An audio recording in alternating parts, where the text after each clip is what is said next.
time we were here at Sekaja Agro Farms, it was the chicken pens that caught our attention. Well structured, well managed, and clearly built with intention. But as it turns out, that was only part of the story. Beyond those birds, there is an entire system at work. And today, we have been given the chance and access to the rest of that system, from where the chicks are hatched to how they are bred and ultimately how they get to the market. Welcome to a brand new episode of NTV Seeds of Gold, proudly sponsored by Bukola Chemical Industries Limited, with expert insight from YPA. I am your host, Sheila Navafu. Get ready for an interesting and insightful take on fully integrated poultry farming. The vitamins that you should be putting should be rich in vitamin A and vitamin D3. Also vitamin E. But vitamin D3 would give them the strength to move and do what? To move and access water and feed.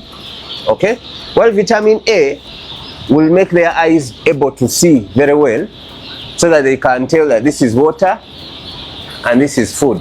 Sekaja's business originally started in the poultry house, but not anymore. After some consideration, he figured that having his own hatchery was more convenient, both financially and mentally. Along came the hatchery. Just like in the chicken pens, here everything is controlled: temperature, humidity, and timing. Now this is where quality is built and where profit in many ways is decided. Take a look.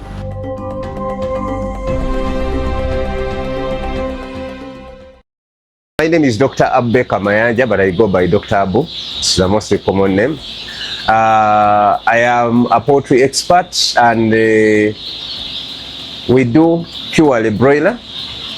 We breed, we produce eggs. Those eggs are taken into the incubator, and we incubate roughly 21 days. Then we hatch them into broiler day-old chicks, which we then sell to our customers.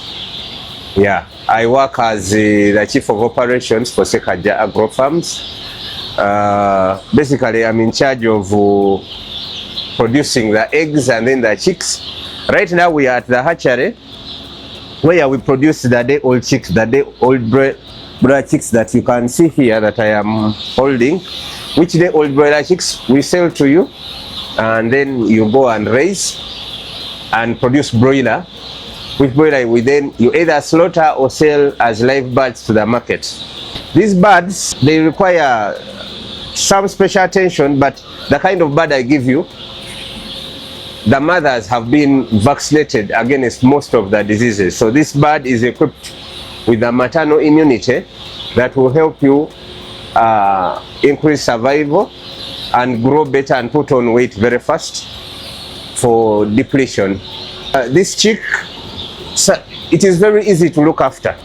One of the good things about it, because we've managed the mothers very well, you don't get a lot of mortalities once you manage temperature, air condition, and make sure the welfare of the bird where you're placing the bird is really very good. What do we look at when you're placing birds? For example, as you can see, they are very happy right now because the temperature is ambient. That is around 32 to 33 degrees centigrade.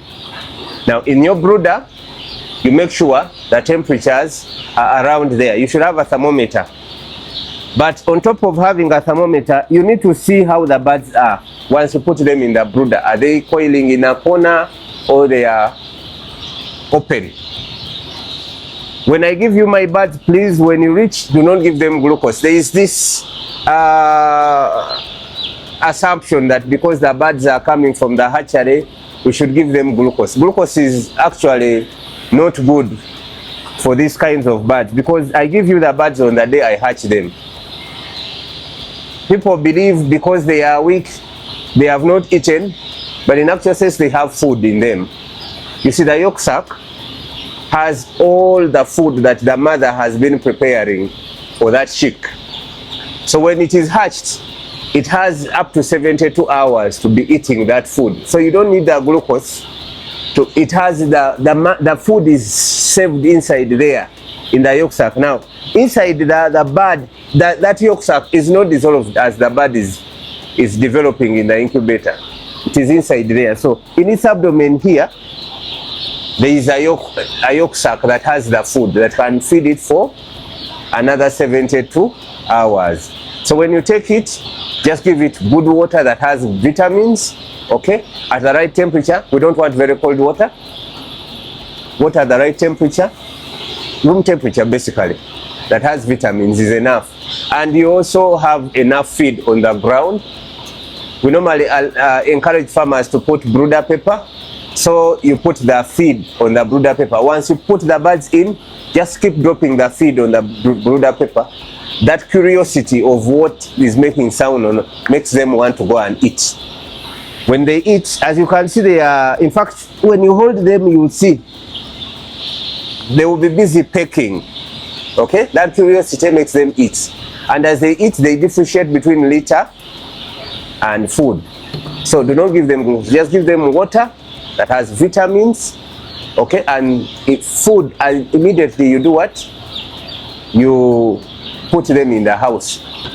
The vitamins that you should be putting should be rich in vitamin A and vitamin D3. Also vitamin E. But vitamin D3 would give them the strength to move and do what? To move and access water and feed. Okay?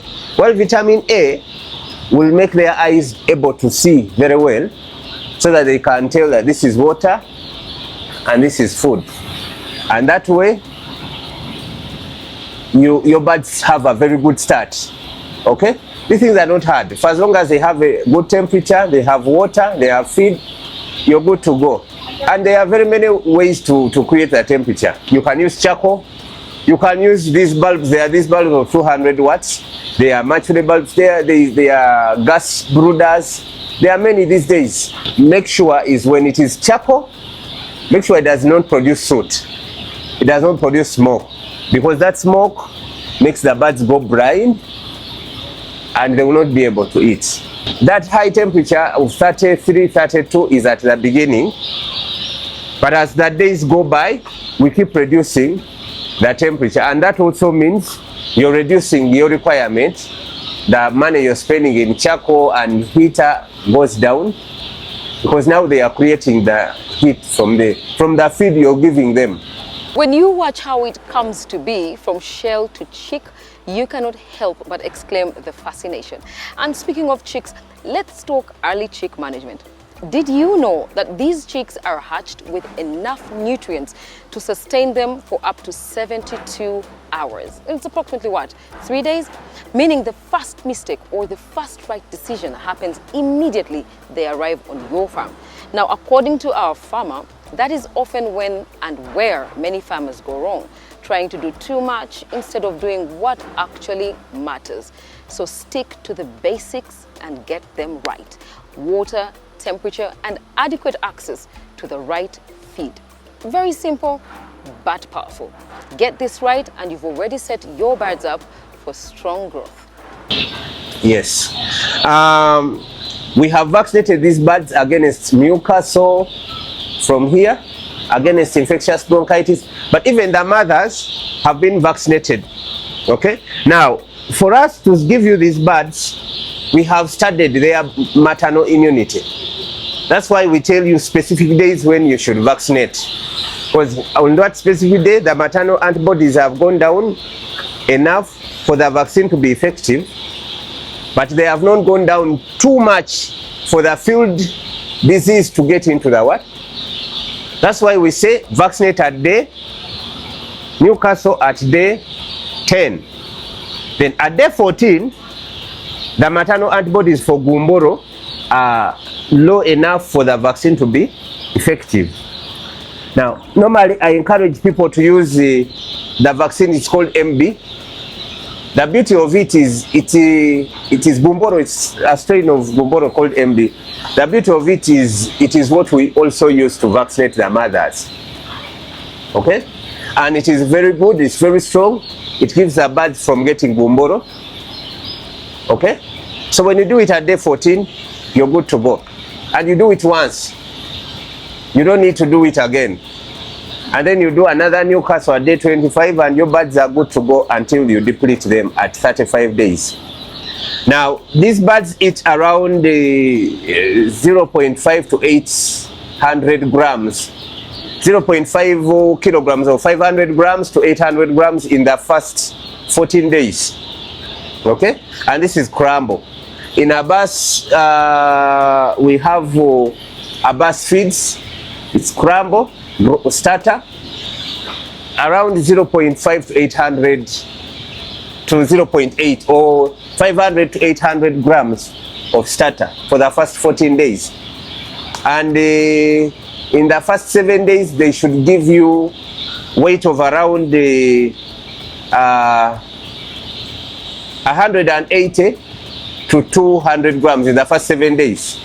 Now, in the 14 days, by the time they are 14 days, they should give you around 400 to 500 grams. Once the chicks are on the farm, it really comes down to how well you manage your birds, how you feed them, how they grow, and how quickly they reach market weight. If feed is wasted, the lighting is poor, if management is not consistent, you will definitely feel the heat brought on by those losses. But what do I know? Let's hear what Mr. Segaja has to say about it. Now, the challenges would be in wastage of feed. That's why we give you a range, because workers will pour the feed and it pours on the ground. When it is mixed with the litter, of course, birds will not eat it. Or they will step in it, or they will pour it poorly, okay? But just make sure they have water at all times, they have feed at all times, and most importantly, they have enough light. When it is too dark, they will not eat. Of course, when they are young and the light intensity is very low, they will not eat. When they are old, they need enough light, but also they need some dark hours in between, around 1 to 4 hours, and that gives them enough time to rest. They also need some rest. When they rest, they grow very well, okay, and you get the weights very well. So at the beginning, we give them 23 hours. That day has 24 hours. So that means you have 1 hour of darkness. So in the first week, 23, and then we bring that hour to 24, and then bring it back to 23, 22, like that. We keep reducing the light hours, and you give them some hour of darkness. That hour, basically, it's like a rejuvenation. They get to rest fully, and then when you switch on the light, they are hungry and they'll eat, and then give you the weights that you want very fast. Okay? The other thing is the litter, where the birds are. The litter thickness, the ground is cold. So if the litter thickness is not good, the litter acts as an insulator between the ground and where the birds are. If you don't have a thick litter, that money is spent either way. You either spend by putting more charcoal and the ground absorbs part of it to give you the temperature, or you spend it by buying litter, covering the ground, so you create an insulation so that the temperature is absorbed just by the birds and the surrounding. Okay? So if the floor is cold, of course they will not feel the heat, so they will keep huddling and they will not eat. So it is good to put around 2 to 3 inches of litter on the ground for these birds to be able to. Remember to keep the litter dry, because wet litter is also a problem. It causes disease, okay? And the birds are not able to express their natural behavior. This is a setter. In the setter, eggs are here for 18 days. Then after 18 days, we move to the hatcher, where the chicks hatch from. What is difference between here and there? Here there is turning, There's regular turning. Every 1 hour they turn. And then in the hatcher, the eggs are they are given time to settle. They are stationary so that the chick can break the shell and hatch out. So these are broiler eggs. So these are, now this is day 21. They are literally still hatching, as you can see. This one still hatching and drying. That's how it starts, and then it reaches here. It starts like that. Okay, it hatches wet and then it dries off. As you can see, there are eggs here that are still hatching. What we look at is temperature and humidity. When it is too wet, they will not hatch dry. They will not dry very well.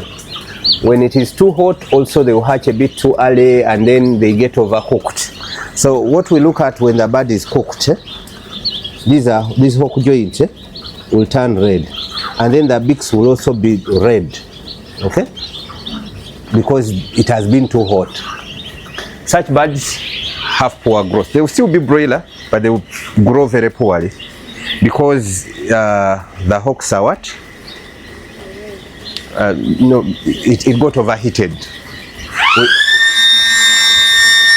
Okay, that is an alarm that happens when either power has gone off or to alert them to come and switch on emergency generator.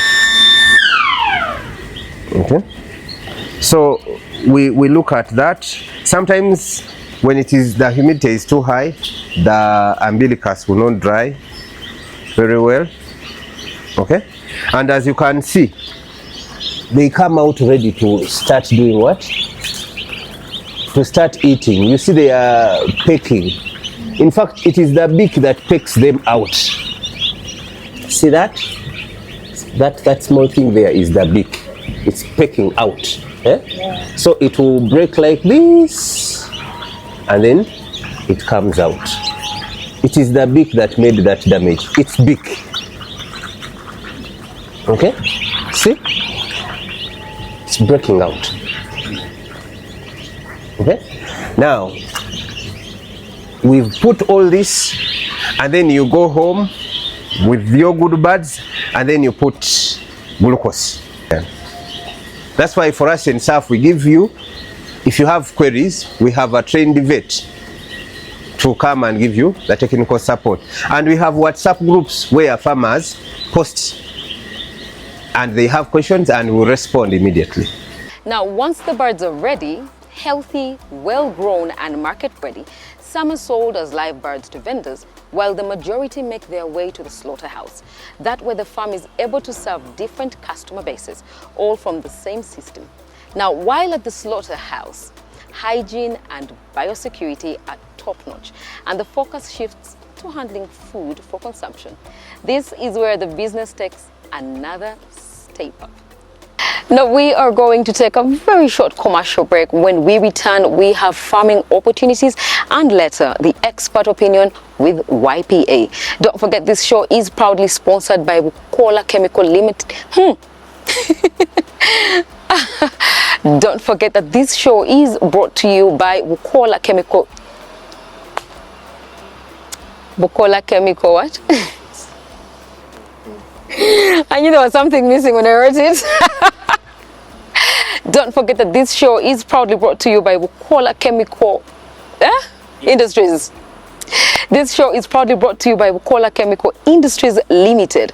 A kind reminder also that if you are unable to watch us live at home, you can simply download the Your TV app and catch us live anywhere in the world. Via the app, you can also revisit your favorite episodes and enjoy. We'll be right back.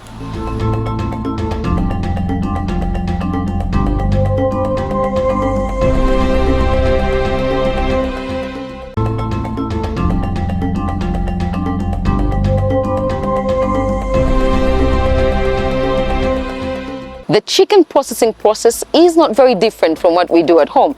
You know, just less worry about getting burnt with that hot water and the blood spatter on your nice pants. So, of course, the birds first go through scalding, where hot water softens the feathers, then into defeathering, where the feathers and outer layer are removed. From there, they move on to evisceration, where the internal organs are carefully taken out, with each step building on the last. The entire process is kept clean, controlled, and efficient. We noticed that hygiene is prioritized here. Movement is controlled, contact is minimized, and every stage is designed to reduce contamination.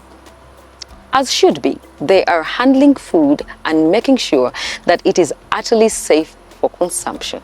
My name is Dr. Abu. I work as Chief of Operations for Sekaja Agro Farms. operations, that means we have breeders lay eggs hatch into chicks. We place the chicks in broiler farms. Then when the birds are ready, we bring them here for slaughter. So right now we are in our slaughterhouse in Nama, Boyuchi, where we slaughter the birds that then we send to the market. And normally the birds come in from the loading area, and then when they are done slaughtering, they come out at the dispatch area.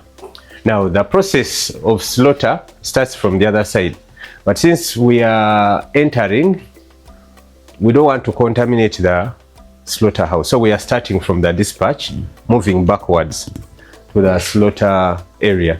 Now why we are starting from the clean area? Because we don't want to contaminate. Had we started from the dirty area, we would have contaminated the clean area. So, and we want the meat to be safe for the final consumer. So this is the dispatch area. Inside there, where we keep our protective wear and chemicals that are used in slaughter. So now, when chicken is slaughtered, it is passed through here to the dispatch.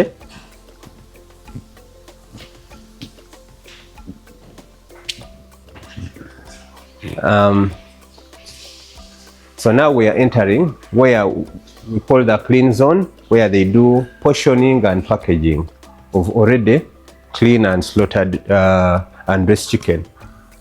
Right over there is a mini blast freezer. Now that one turns fresh chicken into solid dry chicken, cool how should I, frozen chicken. Okay, that one does the freezing. Okay, now before we enter a clean area,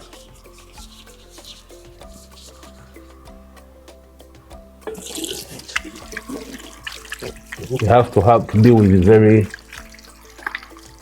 clean hands. After washing with soap, you disinfect. Okay, so now this is where they do the packaging from. That machine does the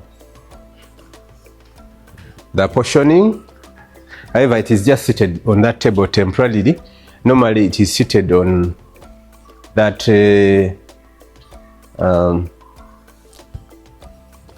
this aluminium table. Okay, this is where they do portioning from and deboning. So the fillet, the drumsticks, the thighs, the whole leg, they are portioned using that machine on this table. Okay, so then after being portioned, they are packaged into the different packages, then taken to the blast freezer. In the blast freezer, they can do either fully frozen or chilled. Those that want fresh, we just chill because we want the chicken to reach to you still fresh. So we chill it to reduce the temperature so that bacteria does not grow as it is being transported to the customer. But for frozen, we make it rock hard frozen and then we deliver. So basically frozen is a way of increasing the shelf life. Chilled chicken can last for 72 hours, give or take. Frozen can go upwards of 3 months in the shelf. So here is still the packaging area. So here we package whole bird. Whole bird, that means bird with a neck. There is whole bird without the neck. And then there is portions. In the portions we have drumstick, thighs, we have whole leg, and then we have backs, breast fillet. All these are portions that are sold into the market. Those are different products that come from breast chicken. Now, like I said, that is a blast freezer, and the dressed chicken is frozen in there. Now, these crates are used to, you know, when you're putting things in the blast freezer, you don't just throw them on the floor. Now into the cleaning and chilling zone. This is where washing and chilling happens. The temperatures are brought down. Now this is a crucial step because how the bird is handled here directly affects its quality and shelf life. You know, depending on the market, the chicken is either chilled or fully frozen. Now the chilled products are meant for quick consumption while frozen ones can last, you know, much longer. And that flexibility allows the farm to reach different markets with so much ease. Just so you know, this does not stop at whole birds. Here, the chicken is also portioned into drumsticks, thighs, fillets, and more, getting multiple products from one. Now, that is a seed of gold. Packaged breast chicken is put in here, and then it is taken to the blast freezer for chilling or making it frozen. Now, before chicken is packaged and portioned, and so now this is the clean area. Now this is the dirty area. Dirty in the sense that now we have not reduced the temperature yet. We have not removed back the excess bacteria, the feathers and the blood and everything.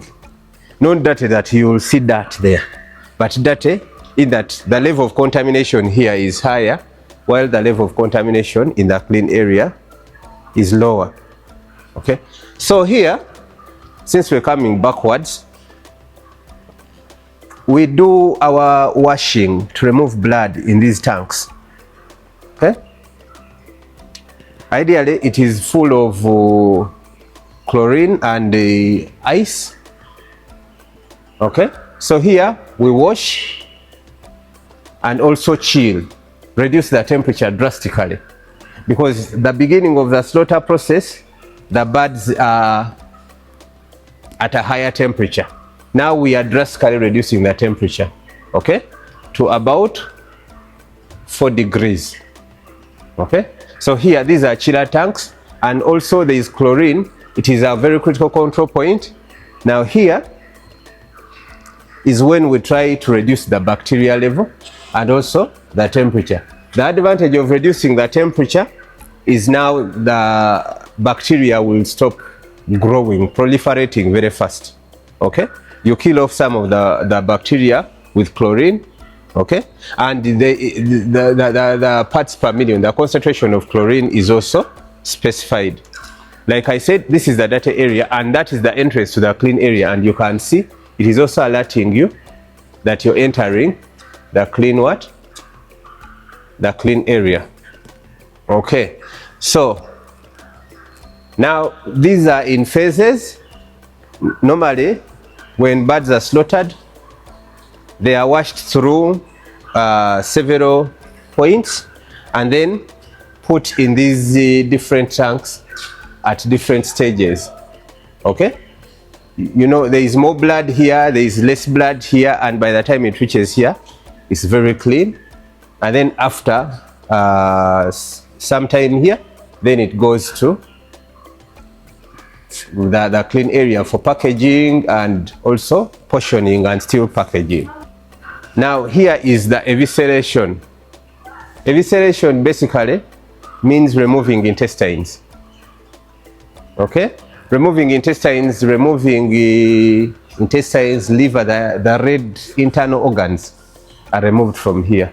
So someone slices the bird, removes the intestines, and then the intestines are normally put there. Then the bird is turned upside down, okay, on those grills. All right. Then you also allow it drip most of the blood out that is left. Okay, intestines are removed, and then after that they remove the feet, okay, and the head, and then now they go in through for washing. Okay, now this is still the same thing. Evisceration, and removing the feet. Now, before we reach the evisceration, these are scalders. Scalder is basically hot water, okay, to soften the feathers. So after they slaughter the bird, they are put in this hot water. As you can see, this is a heating element, okay, and you see some of those feathers. So this normally has hot water. So you have two. That is a scalder, and this is also a scalder. Then from there, it moves to the defeathering what?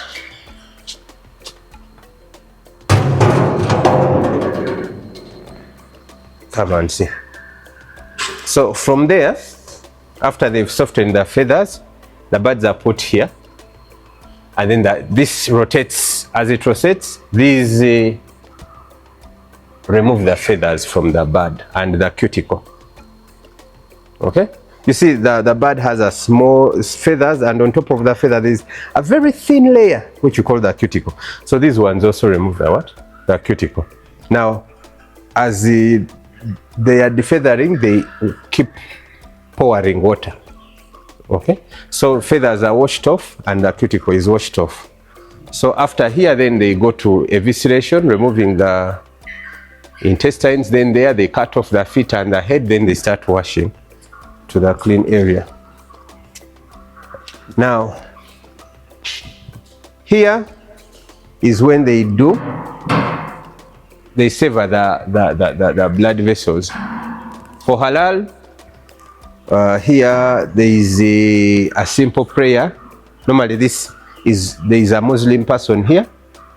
There is a simple prayer that he recites, then sever the blood vessels.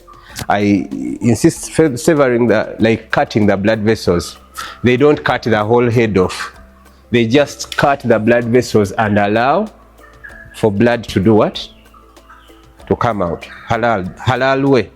So our slaughter is halal. So this is very critical for halal. Okay? So they stand the bird to make it a bit less active. Okay? They put them in the ponds like that. And then the head comes out down here. Okay? But normally, by the time they put them here, they are not as active as this one. They have been stunned. Stunning makes them like paralyzed, and they are not able to fight. Because when they fight, they release some chemicals in their muscle, and the meat does not taste very good. So you stun it. Okay? Normally, this thing is connected to electricity. So, and water. So they just put in water slightly, and then they are shocked. Very, very little electricity. So they become paralyzed. Okay? Then they are put in here, and then the blood vessels are severed from here. After severing the blood vessels, the bird stops fighting. Then you pick the bird.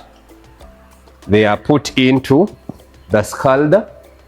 Then in the scalder for a few, like 1 minute. And then from there, it goes into this. Removes the feathers from here. They are then hung up here. Okay?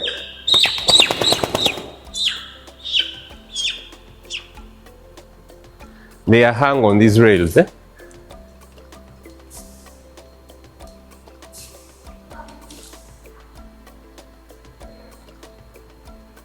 Like that. Okay, but then normally they are hung when they are slaughtered. Because this is a semi-manual system. For the automatic system, the hanging starts right from when the bird is still alive, and it just goes through the stunner, and then someone slaughters, and then it continues. But ours is still a semi-manual system. Okay? So we normally do this at this stage when they are just now. They slit around here, remove the intestines, and then the bird moves along. Okay? But this is a very humane way of handling. It's less stressful. If it is automatic, it's less stressful. When you cut you sever the blood vessels, the blood comes out very well. Okay? And very soon we are installing the automated slaughter. Right now we slaughter 3,000 birds a day. Okay, and that means in a week we slaughter around 18,000. So we slaughter for 6 days a week. We slaughter daily. So we slaughter 3,000 birds times 6 days, that is 18,000.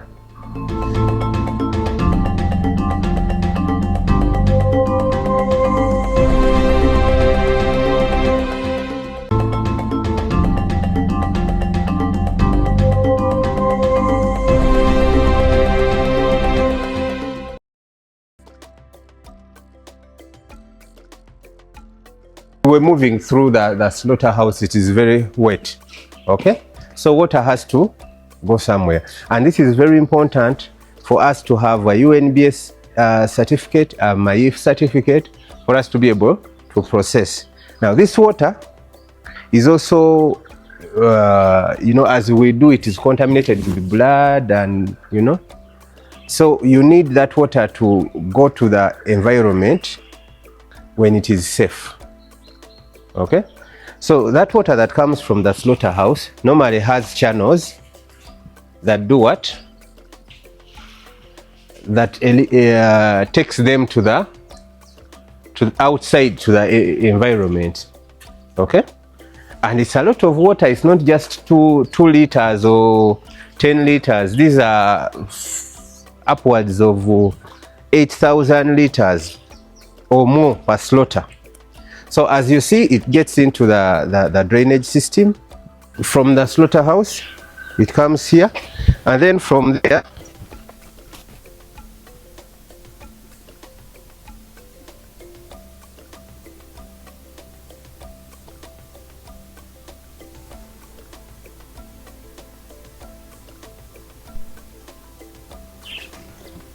so this is the inlet. When that inlet fills to a certain level, it enters that outlet. Then that outlet goes into those lagoons. Now that lagoon, what it does, it keeps the heavy items, the heavy, like clotted blood or some liver that went through, or some pieces of lung or whatever that went through, sinks at the bottom of the lagoon. Okay, and then water that is sieved, that has no blood and clean, goes.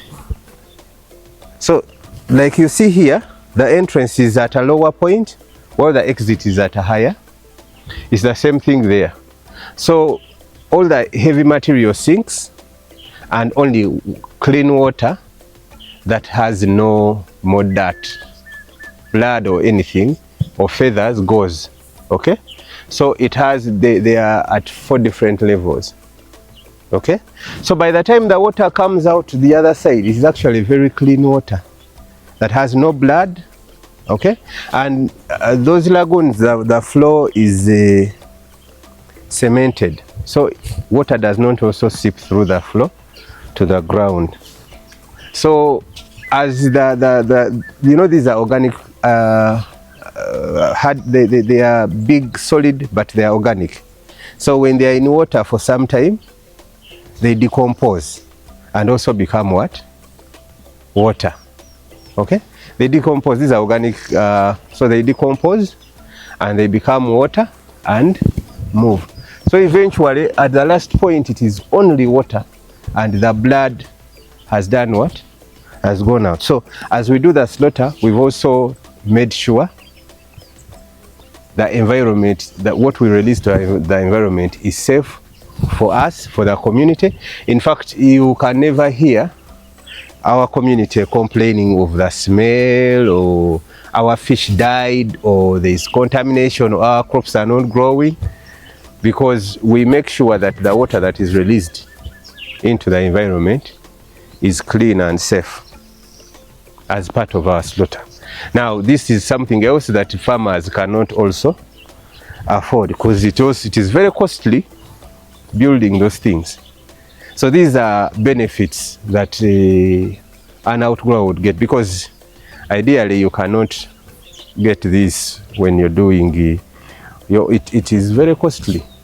For For example, building this very big slaughterhouse is also not cheap. These are all benefits that an outgrower gets on top of getting market and having a consistent supply of chicks and feed, because it is already scheduled.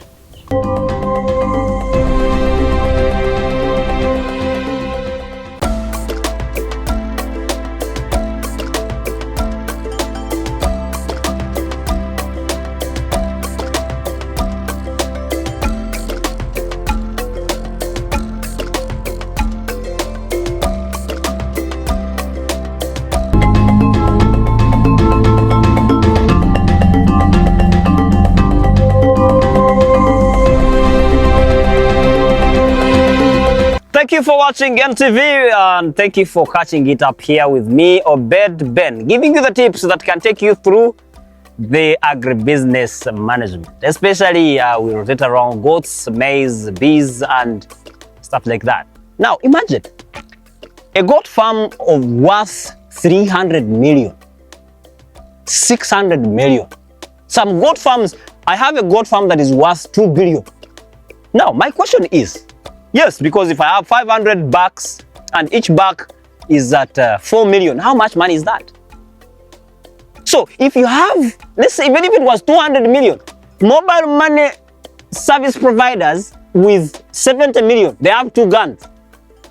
And you have a farm worth 300 million, but you don't have a gun. My question is, what were they meant for? Okay, don't pay that 1 million or that 2 million. But you're going to lose the 300 million. Someone is going to bring a lorry and they're going to pack all your goats as if they are going to school. And they will take all of them. The good news is that if you have been blessed to watch these tips, you're going to go back and get actual security people. Get a company. Get into a contract with them. You get my point? So I sign a contract, and this contract has insurance with the insurers, and my business is protected. If goats get lost, they are liable. They will be able to pay back. My role is to make sure I pay monthly charges, monthly service provider charges. And that's it. Which equipment do you need? Do you need a baton? Do you need a gun? Do you need a bow and arrow? It depends. It depends on the value of your farm. If maybe the value of your farm is 20 million, you may not need a gun really. Because no one is going to come with a gun to steal 10 million. It's rare. But if you have 200 million, 100 million, you need a gun. And a gun will just come with 2 people. You get my point? So, these security companies are licensed to do that, to have guns. Don't think that these people we see with convoys, they are wasting their time. No, they are not wasting our taxpayers' money. No, they are actually doing what they are supposed to do, because if they don't have that, they are going to be shot at and they're going to die, and we're going to lose good brains. So, they are protecting their brains, they are protecting their positions, and maybe their importance in the country. We are protecting our importance here at the farm. Let me tell you, big things must get good protection. You have your security cameras, you have your CCTV cameras, you have your security teams there, you have your protection, you're going to meet the market. That is what YPA does, and that is why we have become the biggest goat farming empire in East Africa. Why? We do what you don't think is really valuable to do. But try them, you'll thank me later. Youth Platform Africa, visit us on our socials. Just put in YPA goats. This thing you're seeing here. YPA goats. You'll really get the talks, the points we are really talking about here. Good morning.